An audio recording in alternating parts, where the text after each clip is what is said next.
Hi everyone, welcome to SR Academy. TNTET mathematics அதில் ஒவ்வொரு question பேப்பராக இதுக்கு முன்னாடி நடந்த ஒவ்வொரு கொஷின் பேப்பராக பார்த்துட்டு வரோம். இப்போ நாம் பார்க்குறது 4/2/2023 அன்னைக்கு ஃபோர்நூன் பேட்சில் காலை பேட்சில் நடந்த மேத்தமெட்டிக்ஸ் வினாக்களுக்கு விடைகளை பார்க்க போகிறோம். ஏற்கனவே பார்ட் 1ல் 15 கேள்வி பார்த்தாச்சு. மீதமுள்ள 15 கேள்வி இந்த பார்ட்டில் பார்க்க போகிறோம்.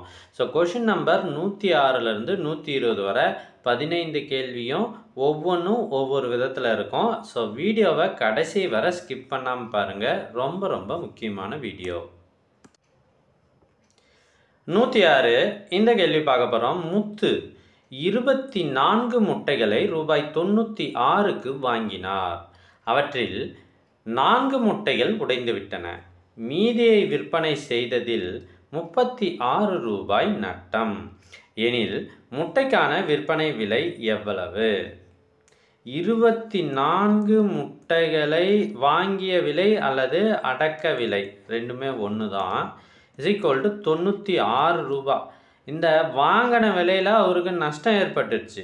எவ்வளோ ரூபா அப்படின்னா நஷ்டம் 36 ரூபா நஷ்டம். இப்போ மீதி எத்தனை முட்டை இருக்குது? 4 முட்டை உடஞ்சிடுச்சு. 24 முட்டையில் 4 முட்டை உடஞ்சிடுச்சு. அப்போ 20 முட்டைகளின் விற்ற விலை கவனிங்க.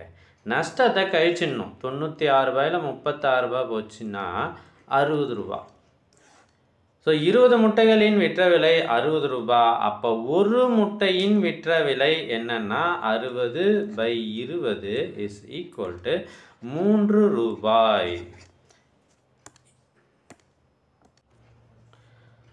ஆப்ஷன் இதோ இங்கே இருக்கு பாருங்க, 3 ரூபாய். A4 தான் சரி. அடுத்த கேள்வி பார்க்கலாமா? 2 கோணங்கள் 4:5 என்ற விகிதத்தில் உள்ளன. அவை நேரிய கோண இணைகள் எனில் முறையே அவற்றை காண்க. 2 கோணத்தோட விகிதம் கொடுத்துருக்காங்க. இந்த வார்த்தை முக்கியம். அது என்ன சார்? நேரிய கோண இணை.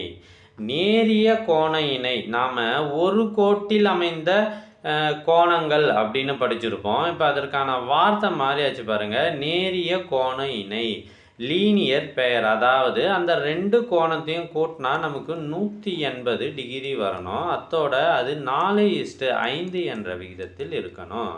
இப்போ இது பார்த்தீங்கன்னா 5:4ன்னு இருக்குது, அது கிடையாது.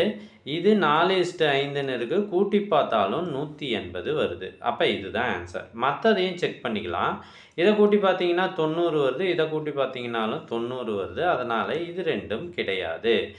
A2 80,100 என்பதே சரியான விடை. அடுத்தது மூன்றாவது கேள்வி 108. எத்தனை ஆண்டுகளில் ரூபாய் 8000 ஆண்டுக்கு 5% தனி வட்டி வீதத்தில் 9600 மாறும்? கணக்கில் அசல் P கொடுத்துருக்காங்க, R 5% கொடுத்துட்டாங்க, கூட்டுத்தொகை கொடுத்துருக்காங்க, தனி வட்டி கொடுக்கவில்லை. கேள்வி n = என்ன, ஆண்டுகள் என்னன்னு கேட்குறாங்க. இப்போ கூட்டுத்தொகை is equal to P + I. So இந்த ஃபார்முலாவிலேருந்து நம்ம I என்கிற தனி வட்டியை கண்டுபிடிக்கிறோம். I = A - P which is equal to 9600ல் இருந்து 8000 கழிச்சோம் அப்படின்னா நமக்கு I = 1600 ரூபாய். ஸோ I = 1600 ரூபாய். இதை கொண்டு போய் இப்போ ஃபார்முலாவில் பிரதியிடணும். I = PNR/100. That implies 1600 is equal to P 8000. n தான் கண்டுபிடிக்க போகிறோம். R 5%. ஸோ 2 0 கேன்சல் ஆகிடுச்சு. இந்த 0க்கு இந்த 0 கேன்சல் ஆகிடுச்சு. 1 8 2 8 16 பக்கத்தில் 0 போட்டாச்சு. இப்போ பாருங்கள், n is equal to 20. இது by 5 மாறுது, which is equal to 4. 4 ஆண்டுகள். அதுதான் சரியான விடை. ஆப்ஷன் டி 4 ஆண்டுகள். அடுத்து 109வது கேள்வி. 1 முதல் 100 வரையிலான பகா எண் கணத்தின் முகடு என்ன? கவனிங்க, 1 முதல் 100 வரை பகா எண்கள் 2, 3, 5, அதுக்கு அடுத்து 7, 11, 13 இப்படின்னு போயிட்டே இருக்கும். இப்போ முகடுனா என்ன சார்? எந்த எண் அதிக முறை வருதோ அதுதான் முகடு, மோடு. ஓகேங்களா? இப்போ இந்த லிஸ்ட்டில் எந்த எண்ணுமே 2வது தடவை வராது, ஒரு தடவை மட்டும்தான் வரும். அப்போ இதில் முகடு காண இயலாது. ஒரு தடவை மட்டும் வர்றதுக்கு முகடு காண இயலாது. எந்த எண்ணாவது 2 முறை 3 முறை வருமா? பகா எண்ணில் ஒரு எண் ஒரு முறை தான் வரும். ஸோ முகடு காண இயலாது. ரூபாய் 7200ஐ ஏ மற்றும் பி இரு நபர்களுக்கு 5:3 என்ற விகிதத்தில் பிரித்து கொடுத்தால் பிக்கு கிடைக்கும் தொகை என்ன? ஸோ ஒரு எண்ணை 2 பேருக்கு ஒரு குறிப்பிட்ட விகிதத்தில் பிரிக்கணும் அப்படின்னா இதுதான் மெத்தடு. எந்த எண்ணை பிரிக்கணுமோ அதை முதல்ல எழுதுங்க. அடுத்து மொத்த விகிதத்தை கீழே போடுங்க. 5:3 இது ரெண்டுத்தையும் கூட்டுங்க, அதை கீழே போடுங்க. 5 3 8. ஏவுக்கு 5 பங்கு, பிக்கு 3 பங்கு கொடுக்குறாங்க.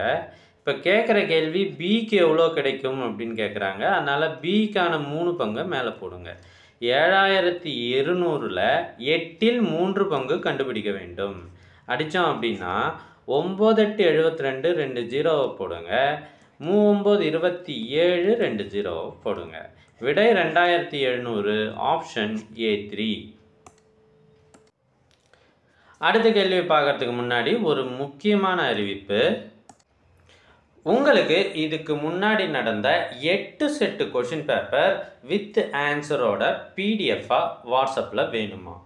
டிஎன்டிஇடி பேப்பர் 2க்கான கொஷின் பேப்பர் எங்ககிட்ட இதுக்கு முன்னாடி நடந்தது 8 செட்டு கொஷின் பேப்பர் இருக்குது. இதில் மேத்ஸ் அண்ட் சயின்ஸ் ஆப்ஷனும் இருக்குது. அடுத்தது சோஷியல் சயின்ஸ் ஆப்ஷனுக்கும் கொஷின் பேப்பர்ஸ் இருக்குது. இந்த கொஷின் பேப்பர்லாம் உங்களுக்கு வாட்ஸ்அப்பில் வேணும் அப்படின்னா நீங்கள் ஸ்க்ரீனில் தெரிகிற இந்த நம்பருக்கு காண்டாக்ட் பண்ணுங்கள். வாட்ஸ்அப் மூலமாகவோ கால் பண்ணியோ காண்டாக்ட் பண்ணுங்கள். உங்களுக்கு 8 செட்டு கொஷின் பேப்பரையும் பெறும் வழிமுறை கூடப்படும். விரிகோண முக்கோணத்தின் குத்துக்கோட்டு மையம் அமையும் இடமானது. முதல்ல குத்துக்கோட்டு மையம்னா என்னன்னு பார்க்கலாம். ஒரு முக்கோணம் இருக்குது, அதில் ஒரு பக்கத்துக்கும், ஃபார் எக்ஸாம்பிள் ஏபிசி என்ற முக்கோணம் இருக்குது. பிசி என்பது ஒரு பக்கம், அதனுடைய எதிர்முனை ஏ. இதற்கு 90 டிகிரியில் வரையப்படுகின்ற கோடு தான் குத்துக்கோடு. அதே போல் இந்த பக்கத்துக்கு ஒரு குத்துக்கோடு வரையலாம், ஏபி என்ற பக்கத்துக்கும் குத்துக்கோடு வரையலாம். இவை மூன்றும் ஒரே புள்ளியில் சந்திக்கும். இதுக்கு பெயர் தான் குத்துக்கோட்டு மையம். இதுவே விரிகோண முக்கோணத்துக்கு எப்படி இருக்கும்? ஸோ விரிகோண முக்கோணம்னா இது 90 டிகிரிக்கு மேலே இருக்கும். இந்த அடிப்பக்கத்தையும் அதனுடைய எதிர்முனையும் இணைக்கும் பொழுது குத்துக்கோடு வெளியில் செல்லும். அப்படி வெளியில் போகும்போது குத்துக்கோட்டு மையமும் முக்கோணத்துக்கு வெளியே தான் இருக்கும். A2 முக்கோணத்தின் வெளியே. இதுதான் சரியான விடை. அடுத்த கேள்வி பார்க்கலாமா? பின்வருவனவற்றுள் ஒன்று பரவல் அளவை அல்ல. ஸோ பரவல் அளவையில் கால்மான விளக்கம் வராது, அதுதான் விடை. வீச்சு, முகடு, விளக்க வர்க்க சராசரி இதெல்லாம் பரவல் அளவை. அடுத்து 113வது கேள்வி. ஒரு பொருளின் மீது வழங்கப்படும் இரு தொடர் தள்ளுபடிகள். இந்த வார்த்தை நாம வச்சுங்க. இரு தொடர் தள்ளுபடிகள் அப்படின்னு ஒரு கணக்கு வரும். 10% மற்றும் 20% எனில் இதற்கு சமமான தள்ளுபடி சதவீதம். கவனிங்க, ஒரு பொருள் இருக்குது, அதனோட விலையை 100 ரூபாய்னு வச்சுக்குவோம். முதல்ல 10% தள்ளுபடி பண்ணி ஒரு விலையை குறிக்கிறாங்க, அதுக்கப்புறம் 20% தள்ளுபடி பண்ணி ஒரு விலையை குறிக்கிறாங்க. இந்த 2 தொடர் தள்ளுபடிக்கு பிறகு மொத்தத்தில் எவ்வளவு தான் தள்ளுபடி ஆகிருக்குன்னு பார்ப்போம். முதல்ல 10% தள்ளுபடி பண்ணால் அந்த பொருளோட விலை 90 ரூபாய்னு ஆகுது. மீண்டும் அந்த 90ல் 20% தள்ளுபடி பண்ணுறாங்க. 90ல் 20% என்பது 18. ஸோ 90ல் 18 போனால் மீதி என்ன? 72. இப்போ 100 ரூபாய் பொருள் 72 ரூபாய்க்கு வந்துடுச்சு. அப்போ 100ல் 72 போனால் மீதி 28%. கவனிங்க, தொடர் தள்ளுபடியில் 10%, 20% ரெண்டுத்தையும் சேர்த்து 30%ன்னு குறிக்கக்கூடாது. இது மாதிரி அந்த பொருளோட விலையை ரூ. 100 அப்படின்னு வச்சுக்கிட்டு அடுத்தடுத்த தள்ளுபடிகளை கணக்கிட்டு போட்டு எவ்வளவு குறைந்து உள்ளதோ அதுதான் இறுதியான தள்ளுபடி. விடை 28%. Option A4. அடுத்து 114வது கேள்வி. 4, 8, 32, 262 இதுக்கு அடுத்த எண் எது அப்படின்னு கேட்குறாங்க. இது எந்தவித தொடர் அமைப்புலையும் இல்லை. இந்த கேள்வி முற்றிலும் தவறானது. அதனால் அவங்களே என்ன பண்ணிட்டாங்க, டிஆர்பிஏ எந்த ஆன்சர் எதுனாலும் சரி மார்க் கொடுத்துடலாம் அப்படின்னு சொல்லிட்டாங்க. இது ஒரு தவறான கேள்வி. ஒரு எண் கொடுத்துட்டு 4596.86 இதனுடைய வர்க்கமூலம் காண்க அப்படின்ட்டாங்க. நீள்வகுத்தல் முறையில் இதுக்கு நாம் வர்க்கமூலம் காணலாம். புள்ளிக்கு முன்னாடி 2 நம்பராக பிரிக்கிறோம், புள்ளிக்கு பின்னாடியும் 2 நம்பராக பிரிக்கிறோம். முதல்ல 45 எடுக்கிறோம். வர்க்க வாய்ப்பாட்டில் 5 25, 6 36, 7 49. அப்போ 6 36 என்பதை நாம் போட வேண்டும். அடுத்தது 7 இருக்கே சார், என்ன பண்ணலாம், அது 49 பெருசாக இருக்கு இல்லையா. முதல்ல அடக்க வேண்டும், கழிக்க வேண்டும், இறக்க வேண்டும், அப்புறம் பெருக்க வேண்டும். இதுதான் அடக்குதல்ல 6 6 36ன்னு போடுங்க. மீதி 9. அதுக்கு அடுத்தது இந்த 96 2 நம்பராக சேர்த்து இறக்கணும். ஓகே பாருங்கள், அடக்கிச்சேன், கழிச்சாச்சு, இறக்கியாச்சு. அடுத்து பெருக்க வேண்டும். இங்கே ஈவு என்ன இருக்கோ அதை 2ஆல் பெருக்க வேண்டும், 12. இப்போ அதுக்கு அடுத்தது இறக்கியாச்சுங்களா, மீண்டும் அடக்கணும். பெருக்கியாச்சு இல்லை, இப்போ மீண்டும் அடக்கணும். 996 இங்கே 1 2ன்னு இருக்குது. இதுக்கு அடுத்து 7 போடணும். அதாவது இங்கே போடுற நம்பரை தான் நம்ம இங்கேயும் போடணும்.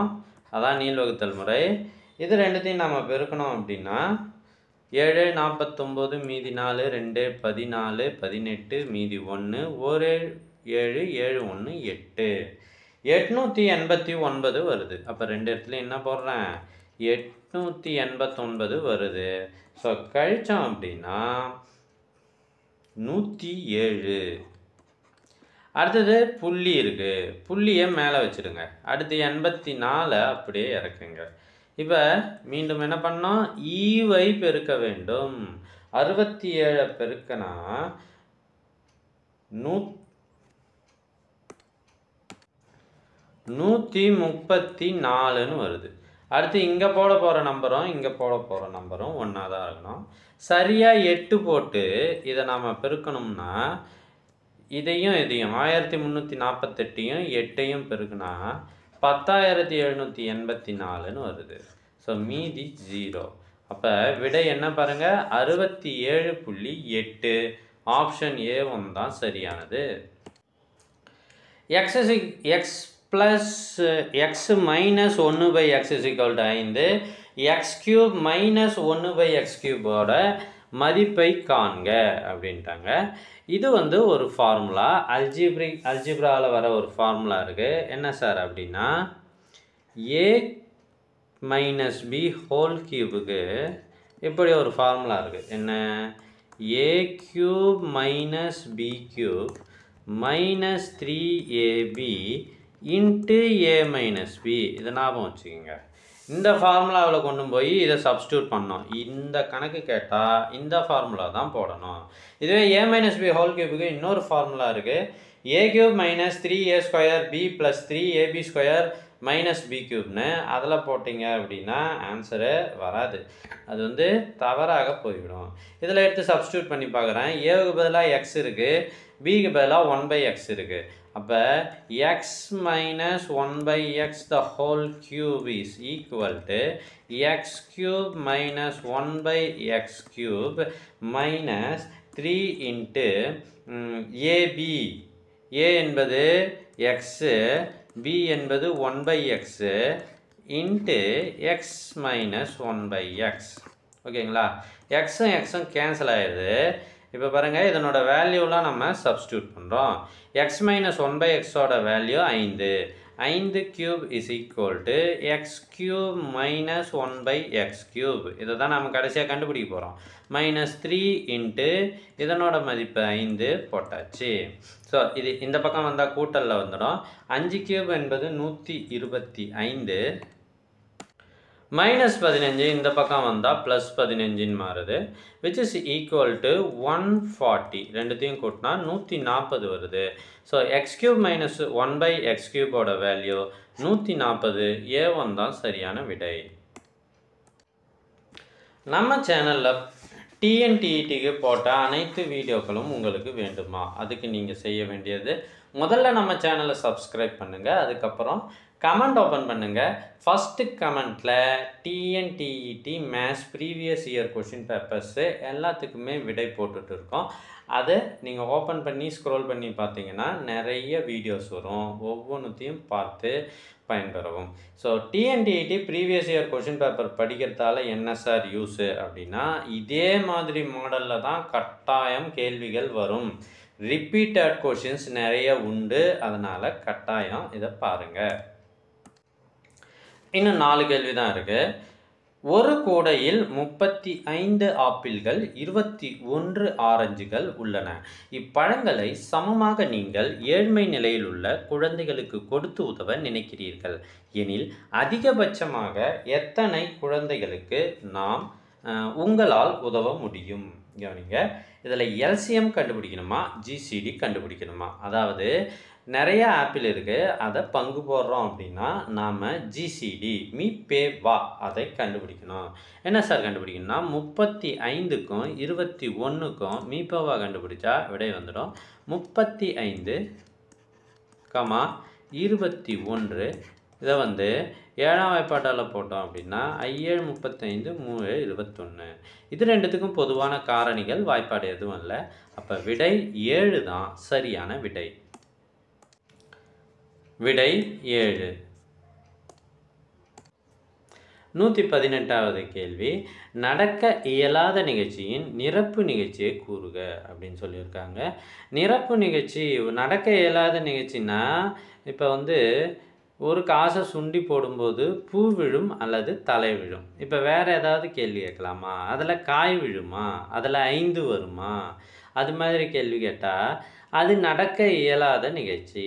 அப்போ அதனுடைய நிகழ்தகவு 0. ஓகேங்களா? இப்போ நடக்க இயலாத நிகழ்ச்சியின் நிரப்பு நிகழ்ச்சி அப்படின்னா இது நடக்காது. எதுலாம் நடக்கும் அது நிரப்பு நிகழ்ச்சி. அது எஸ் கூறுவெளியை குறைக்கிறது. எஸ் என்பது கூறுவெளி. இதுதான் விடை, கூறுவெளி. சார் நிரப்பு நிகழ்ச்சிக்கான நிகழ்தகவு என்னன்னு கேட்டால் விடை 1ன்னு சொல்லலாம். ஆனால் நிரப்பு நிகழ்ச்சியை கூறு அப்படின்னா அது எஸ் கூறுவெளியைத்தான் குறிக்கும். கீழ்கண்ட தரவுகளுக்கு இடைநிலை காண்க. இடைநிலை கண்டுபிடிக்கிறது அப்படின்னா வெறும் நம்பரை கண்டுபிடிச்சா அது இங்கே ஒரு பரவல் அளவை கொடுத்துட்டு இதில் நமக்கு என்ன கண்டுபிடிக்க சொல்கிறாங்க? இடைநிலை கண்டுபிடிக்க சொல்கிறாங்க. இடைநிலை கண்டுபிடிக்கணும்னா முதல்ல உயரம் மாணவர்களின் எண்ணிக்கை இங்கே இருக்குது. உயரத்தை ஏறு வரிசையில் எழுதுவோம். அதற்கான மாணவர்களின் எண்ணிக்கையை முதல்ல கீழே எழுதுவோம். ஸோ அந்த வரிசை ஏறு வரிசையில் இதை நம்ம அட்டவணைப்படுத்தாச்சு. மொத்தமாக எத்தனை மாணவர்கள் இருக்கிறாங்க அப்படின்னு பார்க்குறோம். 12, 15, 22, 25, 27, 37, 41.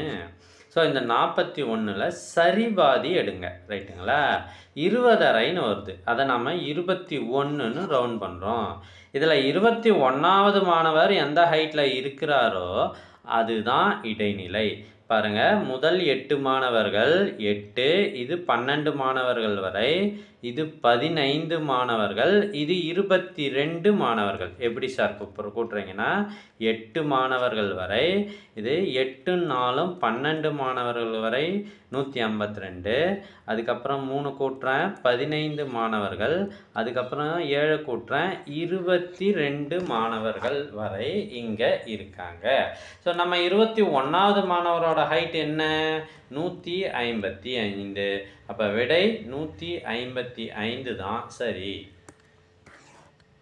A4 155. அடுத்த கேள்வி, ஒரு குவாட்ரிலேட்டரல் கொடுத்துருக்காங்க. கீழ்காணும் நாற்கரம் PQRS, அதில் SPQRSP இது ரெண்டும் சமம். SPQவும் RSP இதுவும் சமம். அப்படின்னா PQ மற்றும் RSும் சமம். இங்கே கொடுத்துருக்காங்க படத்தில். PQவும் RSும் சமம். PR எதற்கு சமம்? இதை போட்டு பார்த்தீங்க அப்படின்னா ஆப்ஷனில் PRனே ஒரு ஆன்சர் கொடுத்துருக்காங்க. PR என்ற நீளம் PR என்ற நீளத்திற்கு சமம்.